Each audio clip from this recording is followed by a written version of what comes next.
The Hill Abduction begins with two people on Route 3 in 1961 and ends with a hand-drawn map pointed at a real star system 39 light-years away. That is the version many people remember. A night drive, missing time, medical exams, hypnosis, and then a cosmic address. But the strange part is not just what Betty Hill claimed to remember. The strange part is how later researchers tried to test that memory against the sky. I used to think Betty Hill immediately named Zeta Reticuli as the visitor's home. A lot of retellings make it sound that way, but when you follow the paper trail, that detail arrives later. Betty and Barney Hill were not anonymous folklore characters. Barney worked for the Postal Service and was active in the NAACP. Betty was a New Hampshire social worker. In the public record, they were civilians with no verified security clearances. That matters because the story grew into something much larger than the people who first reported it. This is No Aliens. We bring you everything we found. You decide what it means. And in this case, the question is sharp. Can a memory from hypnosis carry the weight of a map to Zeta Reticuli? The easy story says the Hills saw something, remembered it under hypnosis, and produced a map that science later confirmed. But when I looked closer, each link had its own problem.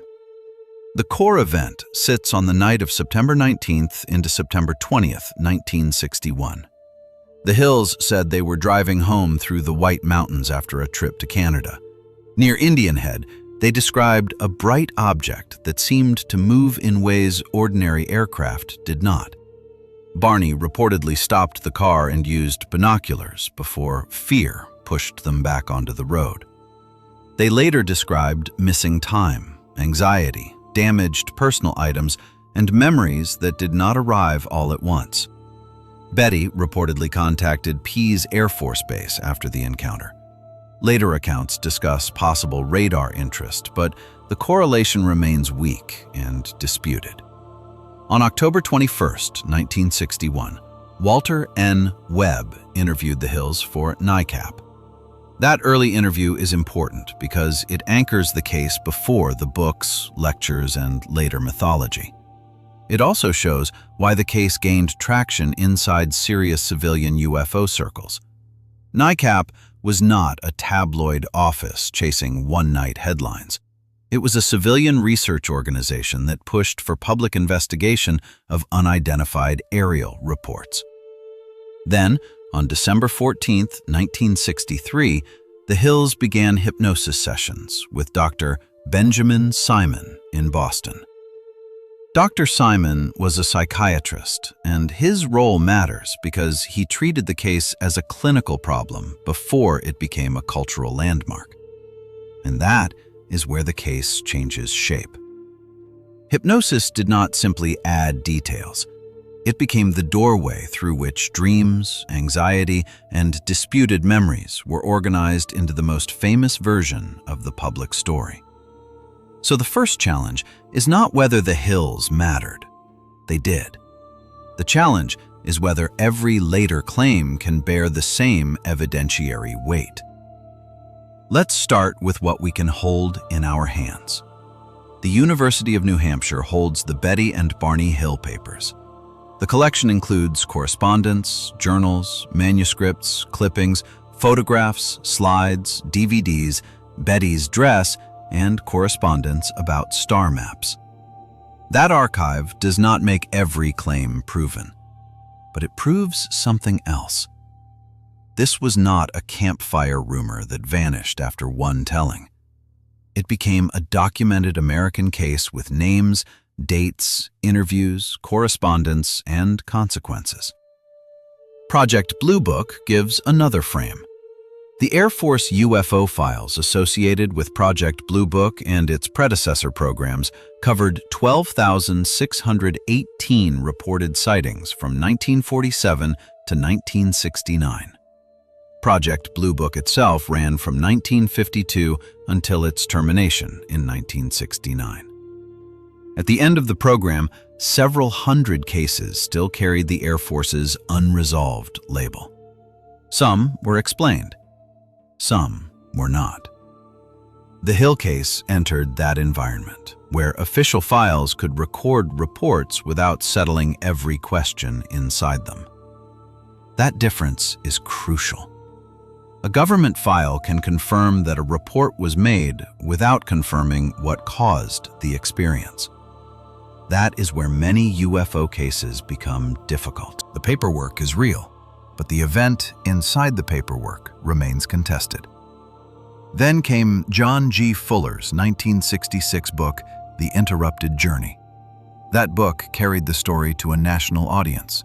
It also helped fix the star map in the public imagination. But here is the part many retellings compress. Betty did not return from Route 3 saying they came from Zeta Reticuli. The name entered through later analysis.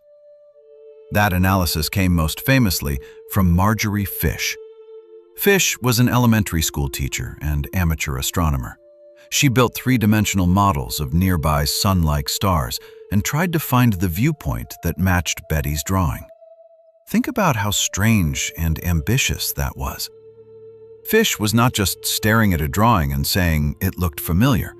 She tried to turn a memory image into a geometry problem. The question became whether a viewer standing somewhere else in nearby space would see the same pattern. This is the moment the story becomes testable in principle. A drawing can be vague. A star catalog can be checked. But even a checkable catalog begins with choices. Which stars are close enough to matter? Which stars are similar enough to the sun to be candidates? Which dots in Betty's drawing count as major stops, and which are background points? Fish argued that the best fit placed the viewer near Zeta Reticuli. In December 1974, Astronomy magazine brought that argument to a wider audience in Terence Dickinson's article, The Zeta Reticuli Incident. That publication manages because it moved the debate from UFO circles into a space where amateur astronomers could inspect the geometry. The pattern was no longer only a memory from a therapy room. It became a public target for calculation. Zeta Reticuli is real. It is a binary star system just over 39 light-years from Earth. Its two main stars, Zeta 1 Reticuli and Zeta 2 Reticuli, are broadly sun-like. They sit far enough from each other to be separate stars, but close enough in the sky for the name to feel like one destination. That is why the claim hit so hard. It was not just an alien story anymore. It had a coordinate. And once a story has a coordinate, it changes how people argue about it. People can search the sky, revise the numbers, and ask whether the pattern still holds. But a testable claim can cut both ways. That is the deeper layer of the Hill star map. The map feels powerful because it seems to move from memory into astronomy, but the match depends on assumptions. Which dots in Betty's drawing represent stars? Which lines represent travel routes, trade routes, or something else? Which nearby stars qualify as sun-like enough to include? And what happens when better distance measurements arrive? That last question matters. Star maps are not frozen objects. They depend on the best measurements available at the time. The Hipparcos mission, launched by the European Space Agency in 1989, changed nearby star astronomy by measuring stellar positions and distances with new precision.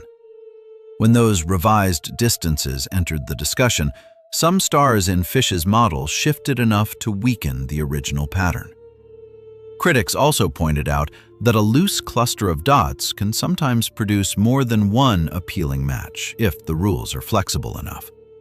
Supporters answered that Fish's model used specific nearby sun-like stars and was not random doodling. That tension is exactly why the map still pulls people back. It sits close enough to astronomy to be examined, and close enough to memory to resist a clean verdict. That does not erase the original attempt. It shows why the attempt was serious enough to be vulnerable. So the revelation is not that the map has been scientifically proven, and it is not that the map means nothing. The revelation is that the Zeta Reticuli claim is the most fascinating because it can be tested, challenged, revised, and still refuse to disappear. That makes it different from a simple legend. It lives at the intersection of testimony, memory, math, and astronomy. And every one of those fields asks for a different kind of evidence. Testimony asks what witnesses said, when they said it, and how the account changed over time. Memory asks what hypnosis can reveal and what it can reshape.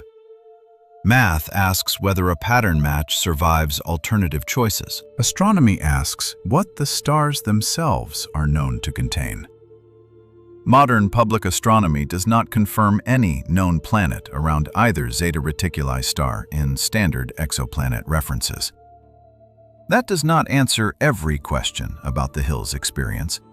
It only tells us what the star system evidence can carry right now.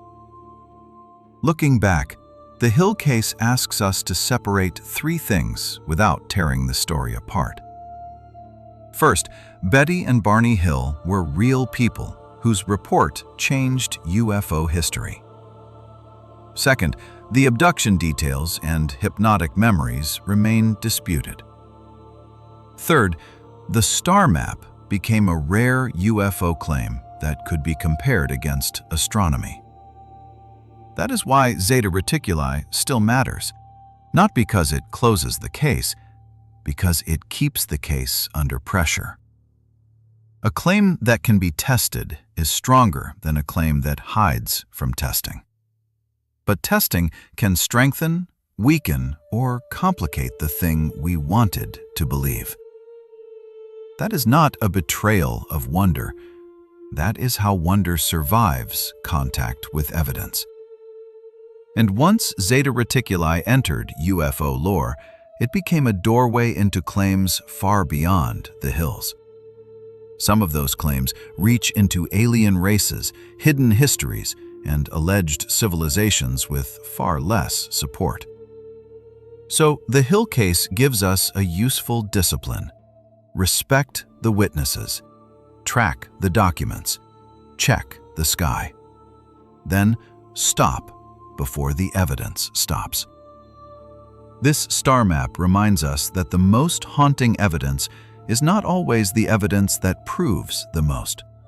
Sometimes it is the evidence that can still be questioned from more than one direction. But the Zeta Reticuli trail leaves one sharper question. Does the Zeta Reticuli match feel like a meaningful clue? Or does the later astronomy make the map harder to trust? I'm here to help you know what the evidence can actually carry. Put your answer on the map. Zeta clue, memory artifact, or something stranger in between. See you at the next star chart.